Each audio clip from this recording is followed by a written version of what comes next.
The time has finally come. We have been playing a lot of Venom Gyre for the past 6 months in Path of Exile, and you guys have been asking for a guide since day one, and I keep promising and not delivering, and so today, the time has finally come. The Venom Gyre Assassin, right now. Now, before we get too deep into it, there's a couple of caveats I want to throw out of the way first. Momentarily throughout the video, you'll see gameplay above.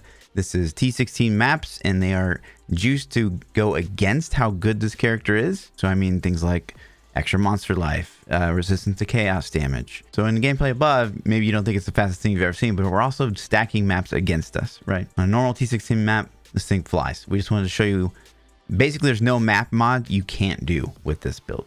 The other thing I want to touch on is this is a solo self-found character. So everything you see, everything I'm going to recommend to you, these are all things that you don't require Trade League to play. There's no required uniques for this build. All the gear I found in the gameplay above, this is all solo self-found. So this is all completely in the realm of possibility for you to try out. What that also means is if you play Trade League and you like trading in Path of Exile, you're going to be able to crap all over the gameplay above, because you're going to be able to get gear that I can never dream of in solo self-found. So first, what exactly is Venom Gyre? Why do I enjoy it so much? You know, historically in Path of Exile, at least for me, you know, you build out a character, you get your 6 link together, you get a cast 1 damage taken set up, you get an aura set up, maybe you throw a totem in the build to kind of buff you temporarily, or maybe even a war banner or something like that. But that's pretty much it. Like, the skills buff each other, but they don't really interact with one another. And I think that's what attaches me so hard to Venom Gyre in this particular setup, because everything we have interacts and it feels like an actual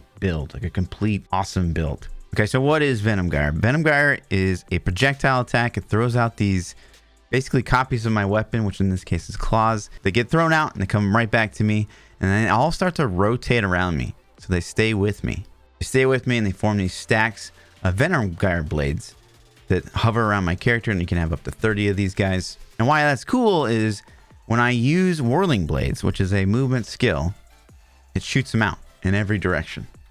So that's just one interaction. 2, we also use what's called Withering Step, which basically lets you phase through enemies. This means like while this is up, you can just walk through enemies. It's kind of like illusory boots from Diablo 3. What also happens is it applies Withered to enemies that it touches within that circle that's around me. And what Withered does is basically allows the mobs to take more poison damage, more chaos damage from my attacks. And then kind of to top things off, we have what's called Plague Bearer.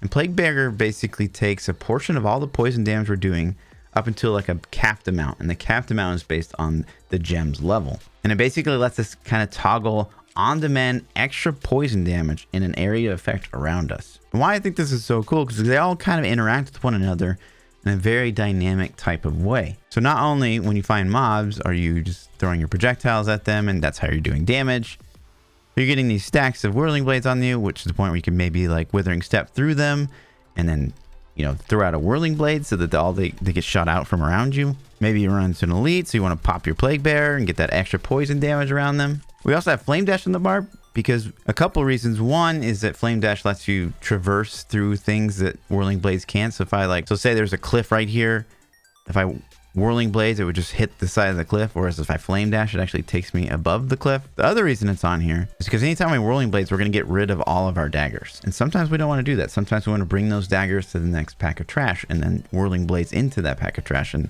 so they all get shot out. So sometimes we'll be walking around and we'll Flame Dash into the pack, make sure they all get touched, and then boom, Whirling Blades. So there's another interaction. So it all ends up feeling pretty smooth. Like they all interact with each other. Everything feels really good. Doing tons of poison damage over time, and you can just leave the enemies behind really, unless you see a drop that pops up behind you. So the build ends up feeling very fast. One, because you have 3 mobility skills on your bar. You got Withering Step, you got Flame Dash, and you got Whirling Blades. This build absolutely wrecks trash. It's all the things we've basically added to the character to support the character to deal with single target damage. And this build deals crazy single target damage, but there is that ramp time, what's called ramp time in Path of Exile. It's basically the time it takes for all my poisons to really stack up on the enemy and start like shredding through the HP. And so we really use that Plague Bearer on any like elites or anything high HP. We're also going to use a War Banner, and everything that we kill is basically going to give us a stack of this War Banner. And at 50 stacks, you throw this banner down on like something like a Metamorph, something like the boss of the map. And what it basically does is it makes anything in that circle take extra damage for, you know, up to 5 seconds, depending on how many stacks you have. on top of, you know, giving you accuracy and causing them to take more physical damage, etc., etc. But once you get on the move again, you just cast the War Banner and it comes right back with you as this little skull thing on your back. We also use Skitterbots because, again, we're all about doing high single target damage. You know, killing Awakener 8, killing Uber Elder, you're going to need high single target damage. And Skitterbots are really nice because they apply chill and shock is actually really good for your damage, even though we're not doing any kind of shock damage. But the shock effect basically makes them take more damage from us. And of course, we're using Herald of Agony because that gives us more poison damage and more chance to apply poison. On top of Herald of Agony is no slouch. The skill itself, without links, actually does a decent amount of damage. It summons a little poison scorpion that follows you around and kills stuff. We're also going to use Blood Rage, which kind of drains our HP and ES over time. It gives us more attack speed, more damage, and more life leech, which is fantastic. And then to kind of top it off, that single target damage, we cast these Wither Totems that apply tons of stacks of Wither, which makes our damage fly through the roof because we have up to 3 of these guys casting Wither every second. Now, some of you experienced Path of Exile players, just scroll down to the bottom. There's going to be the Path of Building link in the video description. We're going to go in depth into what all these mechanics mean because we're going to assume that most players aren't crazy experienced Path of Exile players, and we're going to tell you what everything is, why it is, so that you guys can understand it. So this build's all about poison damage, and the way poison damage works in Path of Exile, it can only be triggered off physical or chaos type of spells or attacks, and deals 20% basically of your base damage over time, assuming 100% chance to inflict poison. So this is exactly why we've gone with the Assassin. The Assassin excels at doing poison damage. Now, an important thing to note with poison damage is that chaos damage benefits poison damage, but poison damage doesn't benefit chaos damage. So like poison's a child of chaos, but buffing your poison damage doesn't buff your chaos damage. But things like increasing your physical damage, increasing your chaos damage will directly affect how much poison damage you deal. And hopefully some of this will make sense as we kind of walk through the kind of decisions we made in the skill tree. So to play an assassin, you want to start as a shadow. Now, this isn't so much the class you pick, it's just basically where you start on the Path of Exile skill tree. Now, of course, the full Path of Exile skill tree will be in the Path of Building guide down below. But we want to kind of walk you through it, why we made some of the decisions we made, and you'll be able to see the order we kind of took them all in. So as you're leveling, you can kind of refer to the video to see exactly how I would do it, starting up a brand new Venom Gyre character. So immediately as a shadow, you start out with Viper Strike. And Viper Strike is a poison skill, so it's going to be very beneficial to get some of these poison physical damage notes early on, because again, as I said, your poison damage is scaled off of your physical and chaos damage. So we're going to use that Viper Strike until you get to town, at which point they're going to give you a Cobra Lash skill gem for free. A Cobra Lash is going to be your leveling skill you're going to use, and probably until like 25, 28, somewhere in there, until you kind of get your hands on piercing shots later on. But until you do that, Cobra Lash is going to be a better leveling skill. But it's going to do exactly what Venom Gyre is basically going to do, which is a projectile that applies poison. So you're going to get that feeling of the playstyle pretty quick. Very quickly early on, you'll get yourself a lesser poison support gem, which you're really going to want at this point because you want 100% chance to apply poison. You don't just get 100% chance to apply poison. It's something you have to build through your tree and through your skills. So you're going to want to look out for as many green socket links as you can possibly get your hands on. 3 links, 4 links. Very, very good early game. You get lesser poison support as your second skill gem, just walking along the beach before you get to town. So make sure you link that with Cobra Lash. And you get lesser multiple projectiles very early on, so get that in there too. It's gonna be really good until you get your hands on a greater multiple projectiles later on in the game. Early on, you're just gonna be looking for life and resistances on gear. Don't worry too much if you can find physical damage to attacks. Now, to use Cobra Lash or Venom Gyre, you have to be using a claw or a dagger, so keep your eye out for daggers and claws as you're leveling. Eventually, we're going to be converting solely to using claws. I think it's just easier to keep up the mana costs that way. They're easier to use. One's not particularly better than the other. After you hit coordination, you're going to dip up into some more life, hit up trickery for a flat 20% damage. We're not really going to build the crit early on because you're really just going to have no chance to crit early on. That's just something you do kind of towards later in the game once you really start to gear your character. So we're going to skip that for now. Come down and get more chaos damage through these nodes. A little bit more attack speed and damage with one-hand weapons because again, we're going to be using daggers and claws early on. Dip up here, get some res and life nodes, a little bit of ES, why not? Rush some of these HP nodes on the side before we start getting into this claw node. Now, the most important node early on is Soul Raker. Soul Raker is going to give you attack damage leeches life and attack damage leeches mana. More importantly, attack damage leeches mana, because that mana leech is super, super important. So rush this as soon as you can. You're going to go around the top side, because again, the bottom side is crit. In an early game, crit's just not the best, because you're just not going to have that much of it. You're going to come all around the Soul Raker. Maybe even go one no pass to get the extra leech. More leech while you're leveling is a great thing. I then pop down here and start picking up some of these poison nodes. And again, you'll only have 80% chance to poison at this point before you can get your hands on the Herald of Agony. So you might want to pick up these 2 nodes, but then drop them as soon as you get Herald of Agony in Act 2, I believe. Assuming you have a 100% chance of poison, at this point I would probably rush the piercing shots. And when you have piercing shots and multiple projectiles, that's when you want to go ahead and pick up Venom Gyre. You'll already have Venom Gyre. I believe it's like a level 8 skill. So you want to pick that up as soon as you can and start leveling it while you're leveling the other gems. It's really not until you can get piercing shots where Venom Gyre becomes a very viable skill compared to Cobra Lash. From here, I would probably rush acrobatics and pick up these nodes and get phase acrobatics. Just 30% chance to flat dodge. It might not sound like much, but these nodes are really juicy. We're stacking evasion with this build, so just a lesser chance to get hit is always going to be good. From here, it's kind of like, are you playing hardcore? Are you playing softcore? If I was playing hardcore, I'd probably rush more HP nodes. Playing softcore, I'd try to just rush more damage early on. Either way, I'd probably recommend going south. Maybe pick up herbalism on the way to some more poison damage nodes in the south. Pick up Swift Venoms.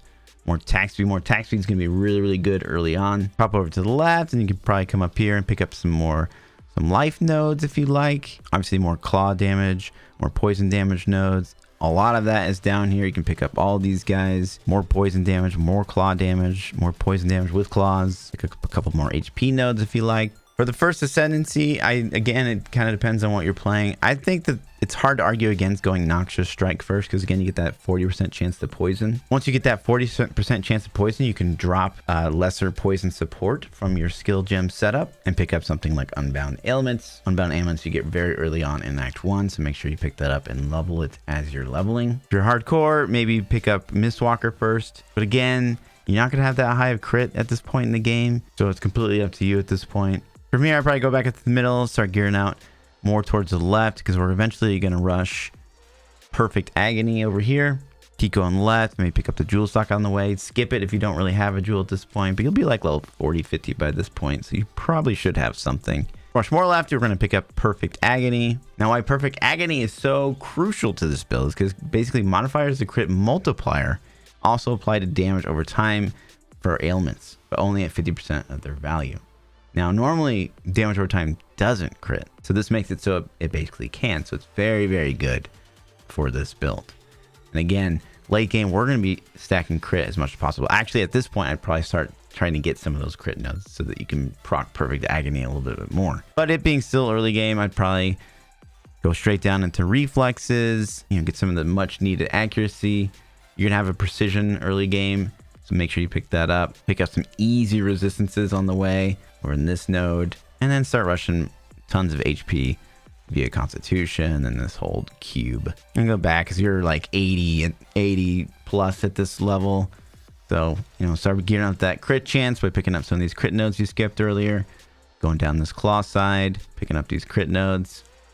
And then super late game, we're talking like super high levels. You can come down and try to get Twin Terrors. Get that extra crit. Obviously get more jewel sockets. But that's the route I would take. And at this point, you're going to have a pretty juicy poison character. On the Ascendancy, again, Noxious Strike first. I probably would take Mistwalker second.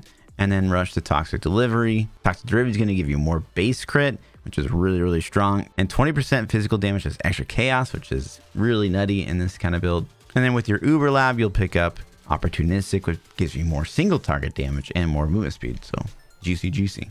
For gem links and order priority on your main skill, obviously Venom Gyre and Greater Multiple Projectiles. Those are your top two. I say rank 3 is probably added chaos damage. You won't get this until the library in Act 3. From there, Deadly Ailments is going to be the next best, followed by Unbound Ailments. And that's probably the setup you'll have for a really long time, because that would be a 5-link setup. Eventually, hopefully, you'll be able to 6-link and pick up a Vile Toxin for that 6-link setup. You could argue Vicious Projectiles over maybe Vile Toxin, but Vile Toxin is going to give you more damage to single targets, which is what you're going to need more of. AoE damage is going to everything's going to get wrecked. Whirling Blades is a huge part of this build.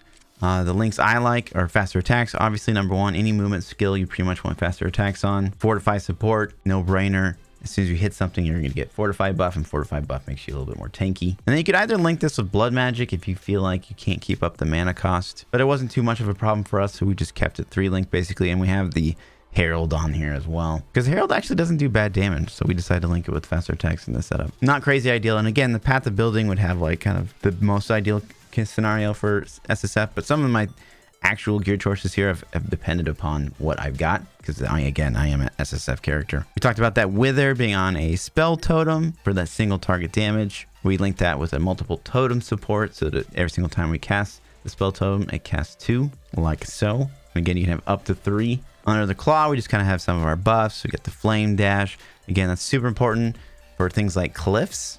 If I just had Whirling Blades on my bar and I run into a cliff like this, I gotta walk all the way around until I find my way up, which is just the worst. But if you have flame dash, you just port right up. That's why I like having both on my bar. Of course, no POE build would be complete without cast 1 damage taken setup. Just a 2-link will do. Steel Skin, cast 1 damage taken. You know, you will have to get strength and int on some of your pieces of gear here, and we'll talk about gearing in just a minute. If you have the links to spare, an increased duration gem can be pretty good here. But arguably, probably the other most important gem link setup is our Plague Bearer. Now, Plague Bearer, as I said, it doesn't scale off your poison damage. So all these like poison damage passes we've allocated in our tree, it doesn't matter. Because the only thing Plague Bearer cares about is the max level of the gem. So with our particular Plague Bearer, by itself, it's a 2120 gem. That means we valid it at level 2020, and we're lucky enough to hit a level 21. And then on top of that, we're using what's called Empower, which as this gem levels, it gives more max level to the gem it's linked to, which makes my Plague Bearer go up to a max level of 23. And again, the more levels you can give the Plague Bearer, the better it becomes. And there's a lot of items in this game that will increase the level of socketed gems on that particular item. So look out for stuff like that as you're leveling or as you're gearing out your character. If you can put Plague Bearer inside something that has max level on it, it's going to be juicy for damage. I also put increased area effect linked in there as well, because it just makes Plague Bearer hit more in that area. And then I threw Withering Step on that setup as well to give it kind of a juicier area, but where it's applying the withered to enemies that I walk through. But more importantly, at gem level 21 on the Withering Step, it'll actually apply 7 wither debuffs each time an enemy enters this area. So immediately applying 7 stacks of wither is really, really strong. Of course, last but not least, these can go anywhere. We're running War Banner and summon Skitterbots. But again, in the path of building, we'll have a whole section called buffs, and it shows you kind of like what all the good options would be. You know, Malevolence is a ton of damage, but it reserves so much of your mana pool, which can be a problem in SSF. But if you can get like Empower, reduce mana reserved, or more mana on hits, or somehow reduce the cost of your Venom Gyre by quite a bit, that won't be such an issue at all. But on SSF, it's just too high of a gear requirement to run. And again, you know, the War Banner, the Skitterbots, they really help for that single target damage. And that's the only place that we really need the help. Now, gear. Gearing in Path of Exile is really complex. So I can't just sit here and be like, okay, this is what you'd want on every piece. Because I probably, especially if you're SSF, you're not going to hit everything you need. But there's a lot of stats that are really good for this character. So if you can hit a wide variety of those stats, you're going to be in a good spot. And because of Delve, we can focus craft a lot of stuff for this build. And in fact, everything in the POB section, we have in the description of each item for each slot, exactly how to craft that item using Delve crafting. So for example, our weapons, which are arguably the most important item for these builds, these can only be crafted through Delve. And what's so important is that 60% chance for poisons inflicted with this weapon to deal 100% more damage. That alone is a ton of damage. Plus, the added base chaos damage is really, really important. And then on top of that, the attack speed is super, super important as well. All right. So if you go to the path of building, you'll notice the description of the item says corroded, aberrant, metallic, fossil Gemini Claw. And that's exactly what it is. Why I like Gemini Claws is they give you a base mana for each enemy hit by attacks. So every single time you throw out a Venom Gyre, each little projectile is giving you 14 mana per hit. And why that's so important is like what we touched on earlier, right? One of the biggest strengths of this build is there's literally 0 map mods this build cannot run. You will be slower if you encounter chaos resistance, more monster life, chance for mobs to avoid poison, but you can still do them. So if you get unlucky with a corruption on a map, you can still do the map. It's just going to be slower. So the mana on hit is really nice when you encounter maps that say, you know, cannot leech. Because again, we have a lot of leech through our passive tree. Thanks to Soul Raker, we get just like a flat 0.8% attack damage leeches mana. But if we hit a map that says can't leech, then we don't get that. And so the mana on hit kind of makes up for those situations. And then when you get them both together, you just at 100% mana all the time. Same thing for, you know, the can't leech life. We get life on hit, which has really good value when you're running into giant packs and hitting a lot of enemies. So when you look at the path of building that we put together, you're gonna see, okay, so the weapon says corroded / aberrant / metallic fossil craft. That just means those are exactly the fossils I'm using inside of the resonator. So in this case, that'd be, you know, an aberrant, a metallic, and a corroded. We just throw that in a 3-link resonator and we craft on the item. And it's the same thing for each one of these items. So these are all items you can completely craft yourself. These are the stats to look out for. And so when you see this crazy dam, you know, like already 4.3 million shaper DPS, this is all from gear you can get yourself. Now again, if you're not SSF, your trade league, you can get some insane gear, like pushing 10 million easily plus. And I will say as well, you know, because Venom Gyre isn't a super commonly used skill, it's not like a meta skill by any means. Everything you want to use in trade league, you're going to be able to buy pretty cheap because not a ton of people are playing poison builds right now. For helmets, it's really easy to craft a pristine aberrant fossil, like maybe evasion based helmet, high eye level, really helps. And for some of you guys that may be watching, like, how do you even know what that, like what those fossils do? POEDB, guys. POEDB is really nice. So you can go to POEDB and it shows you, like, this is a helmet, for example. These are all the possible mods that can roll on the helmet. Pretty crazy. And if you just click the fossil you want to use, or in this case, pristine and aberrant, because we're crafting a helmet, it'll show me the stats will have now a higher probability to roll, and it'll delete the ones that will now not roll because of the fossil choices that I've made. We don't really have to worry about that. Just use what I say. An aberrant and a pristine fossil will give you life. And why the aberrant's good is because you nearby enemies have minus chaos res. So just hitting those two, life and nearby enemies have minus chaos res, poof, you've got an amazing helmet that's going to be like 200k DPS. Aberrant fossils drop like hotcakes. In Delve, pristine are pretty easy to get as well. So it's really just a matter of finding a decent base helmet to craft on. I've gone with Starkanja. Starkanja is a pretty easy to unique to find SSF. It just gives you more base crit and attack speed. For gloves, you know, a decent pair of gripped gloves. Basically, gripped gloves give you base projectile damage. Venom Gyre is a projectile gem, so it's going to give us an implicit that's just really good. So crafting on a gripped pair of gloves is going to be the play. And there's so many mods you can throw on gloves that are so good. And really all you're looking out for is to say you're going to craft on a pair of gloves like these, for example. They had physical damage to attacks and life and a res. I took that and I multi-modded them. Multi-mod basically means you can craft multiple crafted modifiers on the item. So arguably the best 3 stats you can get on gloves are life, physical damage to attacks, and chaos damage to attacks. And everything after that is kind of like up to you. I needed a bit more global crit, so I went with that.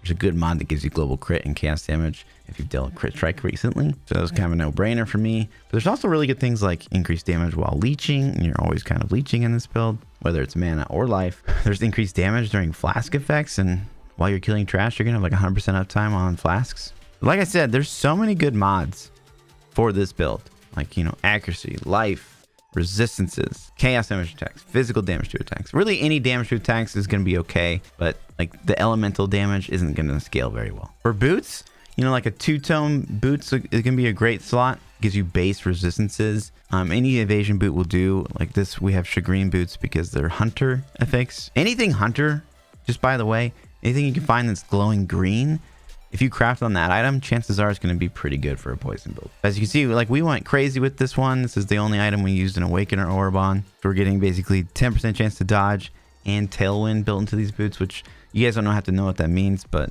you know, this was like hours and hours of farming to get this item, SSF.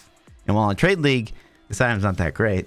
SSF, this item's fucking fantastic. But on boots, all you really care about is just life and getting as many resistances as you can. There's not a lot of damage you can pump out of boots. And so when I say on the POB, we just like life, res, movement, speed boots. That's all you care about. Amulet is pretty open. Amulet you can use to make up some of the resistances you're missing out elsewhere. But the same thing applies here. You'll notice on jewelry, just like life and physical damage to attacks and an open prefix is the way to go. An open prefix can give you like the crafted chaos damage to attacks, and then boom, you've got a pretty decent item. So you can see for ours, we had an open prefix. It's got global crit, and global crit's really good. You know, crit multiplier on a necklace would be really good. We used our necklace to make up some of our resistances. It's got a T1 life roll on it. And ES is like, it's not great for the build, but still, it's not the worst thing in the world. If you can get it like a Doriani timeless jewel, I know that might not make sense to you all, you guys, like that can be pretty nice. For ring, same thing. Jewelry, you want life, open prefix, physical damage to attacks would be the dream. So a little pro tip while we're on the topic of rings. So if you find vermilion rings, like you always probably want to keep them, especially if they have a high eye level base, because you can use what's called a remnant of corruption on essences you see in the world. So you know those like cage guys. If you hover over the essence cage, it'll say like, oh, this gives a shrieking essence of scorn or something, for example. And if it says scorn, envy, misery, or dread, you can use the remnant of corruption on the essence itself when they're still trapped. While they're still trapped, you just right click it and click on the essence itself. It can give you what's called an essence of delirium, which lets you get 40% poison damage on jewelry. So just keep that in mind. That's just a little side tangent. That's how I crafted this ring. It's got 40% increased damage of poison. You can't find that on a ring. It doesn't natively roll on the ring. It has to be essence crafted. Rings, just life, physical damage to attacks. If you can craft chaos damage to attacks, great. And just any res you can find. You got to keep the resistances capped in POE. Obviously, you know, 75% across the board. That is your number one goal. Don't drop below that or you just get wrecked. Belt. Any Stygian is going to be good. Something with life and triple res, like this one we have here. There's so much more we could craft on this. We just have gotten really unlucky with belts. We can actually aberrant craft a belt, a Stygian belt. It can give you chaos damage and give you increased damage to ailments. And both of those will just give you flat more damage. But a belt slot is how we really kind of needed to get some of our resistances. But you can also get a lot of damage out of your belt by fossil crafting on it. I will mention on the weapon, it's important on one of your weapons because you are fossil crafting needs to get despair on hit. Cursed enemies with level 10 despair on hit. That is a super important affix to get on one of your two weapons. As far as jewels and abyssal jewels are concerned, like again, there's so many stats that are good. Probably arguably the best two are just gonna be like increased damage to poison and crit multiplier and increased life. But again, there's so many things that could be good. I will say this build is insanely good for like new players. Again, like I said, absolutely zero required uniques. Zero to do 4.3 mil, right? And that only goes up. But you'll notice on the path of building tree, down here in the bottom left, we have kind of a route you could go if you don't have a Corralitos flask versus if you do, you can pick up more damage and come down here and get like dirty techniques, more life this way, more dual wield nodes, and make your damage go up by a little bit. But this is kind of like Path of Exile in a nutshell. Like one little item, getting a Corralitos can basically alter your tree like completely. Like a one unique can change your build. For flasks, I really like a bubbling flask that cures bleed. You're gonna have to get a bleed cure, period. You cannot not have a bleed cure in the end game. Don't do it. I really like a quartz flask as well that cures freeze. We do get a significant amount of chance to dodge in this build because we're stacking evasion. We got phase acrobatics, so more dodge is good. Corralitos is insane with this setup again because we are stacking crit eventually, and we stack a ton of poison damage. This gives us a flat 75% increased damage of poisons, which is insane damage. This flask alone can like double your damage. But again, you can get perfect agony without the flask. So that's what I say when there's like zero uniques required for this build. I mean it. Obviously, Corralitos is huge, but you can still perform really well without it. And it is not required. But if you can get one, great. If you can't, just get a normal diamond flask. Something like reduced charge use or increased duration. I really like curse immunity. If I were to be able to get a third rare flask, being immune to that temporal chains. Temporal chains is super annoying. Getting cursed period is just like bad. It can make you kind of rippy. If you haven't gotten any of these flasks yet, definitely run a warding flask. Itsiri is really pretty easy to get. There's no way you're not going to be able to fight Itsiri. You get these sacrifice fragments, and as soon as you get all four, you can open a fight to fight Itsiri, and you pretty much get the flask like every time. And the Flasks just gives you 20% physical damage as extra chaos damage, and 2% of chaos damage leeches life. So this thing gives you life leech. It gives you extra damage as chaos from the physical damage. And again, we do stack a lot of physical damage here. But on top of that, it gives you chaos resistance, and chaos resistance is nice. For the last flask, I really like Cinder Swallow. Cinder Swallow is like my favorite flask ever. It basically gives you like the Trickster, the coolest part of Trickster, for free. Like every single time you kill something, you recover life, mana, and energy shield. And so when you kill like a giant pack, you heal the full, like 100%. It also gives you Onslaught, and Onslaught is really strong. It gives you like more movement speed, attack speed, cast speed. But again, you can just get a rare flask with Onslaught on it. Cinder Swallow is not required. Cinder Swallow, this one's not even good. So this one just gives me like 10% movement and a chance to avoid being stunned. Ideally, if you can get a Cinder Swallow with crit on it, that's the dream. That gives you a lot of crit. But those are kind of flasks I like to run. There's a lot of flasks that are really good for this build. And we have some other suggestions inside of our path of building. You can see in our path of building, we do have a lot of, kind of recommended uniques. And none of these uniques on here are like probably that rare besides Spore Guard, but I keep Spore Guard in there because it's just like, it's the most nutty item for this build ever. Getting a Witchfire Brew can be insanely strong. You get a base chance to do damage over time, plus a 1000% increase evasion rating during Flask. The only reason I don't love Witchfire Brew, because one, it's so easy to get the spare on hit on your weapon, like so easy to get. But the spare that the Witchfire Blue prize is 11 levels higher, so it's just going to be better. But again, you're not going to have 100% Flask uptime on bosses, and that's really when you need it. You need the most damage you can get to single target in this build. Trash is not going to be a problem. So that's the only reason I don't run the Witchfire, but it is like probably best in slot for damage. And again, it is a unique, so you might not get it. I only got one this whole league, and I played like 1,000+ hours. Now, again, overall, there's so many good stats. You will have to pick up some main stat like strength and intelligence. You're not going to have enough base strength. You're not going to have enough base intelligence to run some of these gems and really juice them up. Getting a high level seal skin is kind of important because it keeps you alive. So getting that bad boy to at least like level 14+ is pretty important. So you're going to need to stack some strength. You need at least 114 int to get your chaos damage to max level, but you only need 70 int to get your unbound ailments to max level. But you can get more levels out of Wither if you keep stacking intelligence. So do look out for that on some of your items. For Pantheon, I really like Lunaris. Again, we get more attack and spell dodge. Like again, you can see a trend here. We're stacking that as much as we can. We avoid projectiles that are chained. So anytime you see that monsters can chain on a map affix, you don't have to worry about it, which can be really nice when you crew up maps. 10% chance to avoid projectiles. We love avoidance. And because we are up in the mob's grill a lot of the time, additional physical damage reduction for each nearby enemy up to 8% is really strong, and more movement, no slouch. I like Soul Shikari as well. Caustic Ground can be really annoying and really high damage. It also makes you immune to poison, and because we run so many unique flasks, we're not getting immune to poison from our flasks. So just being immune to poison is really nice. I do swap my miner from time to time. I do like Gruthkul if I know, like, say I'm about to fight Awakener 8 or something. But again, I don't really swap out that often. I will say early season, swapping to Ryslatha just to get the life charges. So say you're in labs or like a lab trial and you just failed so hard on getting hurt by the traps. Like you just stand there for a while and your life flasks will come back. So you can like heal if you're kind of effed. For bandits, I did help Alira because she gives all res and crit multi. And SSF, that's pretty huge. Just getting built-in resistances in Act 2. Plus, it's like hard to beat that in one node. But if you're playing Trade League, that's probably not going to be the best choice. You probably just want to go 2 passive points. As far as tips are concerned, keep that Essence of Delirium in the back of your head when you see essences. Scorn, Envy, Misery, Dread. Remember that. Scorn, Envy, Misery, Dread. I also would do as many Blight encounters as you can, because if you can get a Spore Guard, like it's just game over with this build. It's actually just insane. Obviously, Blighted maps are just really good to run in general, and this build is very effective at doing Blighted maps. I will say, if you're asking me like, Fluff, what's the weakness? Honestly, there isn't really. You can run any map mob, like I said. There's really no weakness.